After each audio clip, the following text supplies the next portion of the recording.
Yan, mapagpalang araw po muli sa inyong lahat mga sir, mga dam. Ito po ang inyong lingkod, Agent Joel. So please like and share and subscribe naman po sa aking munting channel at para maging updated po kayo sa susunod naming mga videos. So andito tayo ngayon sa bayan ng Balungaw, Pangasinan. Mayroon tayong tinitingnan dito house and lot along Barangay Cemented Road. Ayan, Cemented Road po. From National Highway ito, wala pang 1 kilometer, siguro nasa at least 500 to 600 meters from National Highway. From Tiplex naman ito, nasa ano lang, 20 minutes from Tiplex exit ng Carmen. From Manila, 2 hours and 20 minutes or 2.5 hours, ganon. So tara, pasukin natin yung bahay para makita nyo po. Meron siyang store po. So meron kang pwedeng gawing store dito sa harap. So meron tayong garahe. Ayan, kasama daw si ate sa for sale. May iwan si ate. So may iwan. So ito yung bahay. So tingnan muna natin itong store. Yung bibili ate, yung bibili. Hindi ko. Ito yung store po nila. Ayan. Para makita ninyo yung store. Tapos ito naman yung kanyang pathway dito. May pathway siya dito sa side. Medyo maingay yung may bantay na aso, may mga uling pa. So pathway, wala pong daan doon.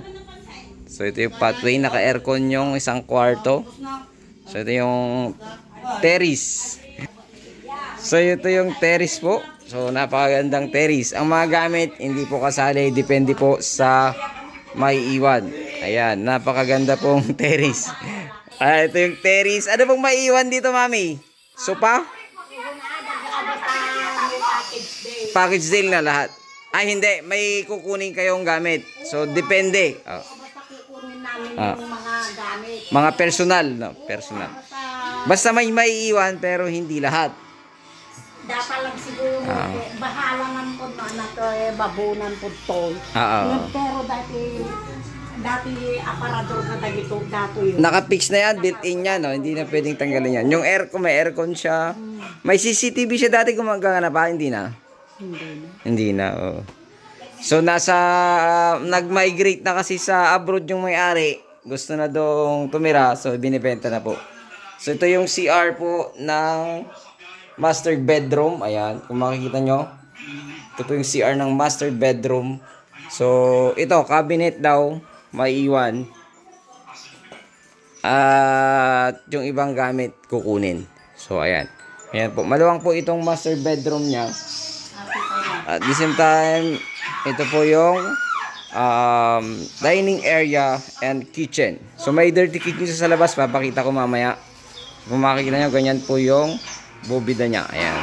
So alaga tong bahay ni mami. Si nanay lang kasi nakatira dito. So ito yung kwarto naman na isa, wala siyang aircon. Pero pwedeng palagyan kasi may space naman doon sa part na yan. So pwedeng maglagay ng aircon. Ayan. So dito namang part, ito yung CR, siguro to CR. Ayan, ito yung CR dito sa labas ng mga kwarto. So bali dalawa ang CR, isa sa master bedroom, tsaka isa dito sa kusina. So ayan, si nanay lang kasi nakatira dito kaya malinis na malinis. Grabe, ang galing mong maglinis namin ah. Ayaw mo nang madumi.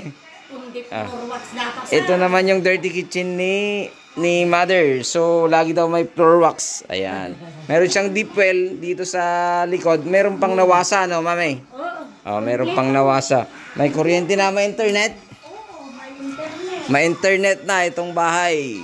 So ayan, mga gamit hindi po maiiwan. So ayun, ito ay bayan ng Balungaw, Pangasinan.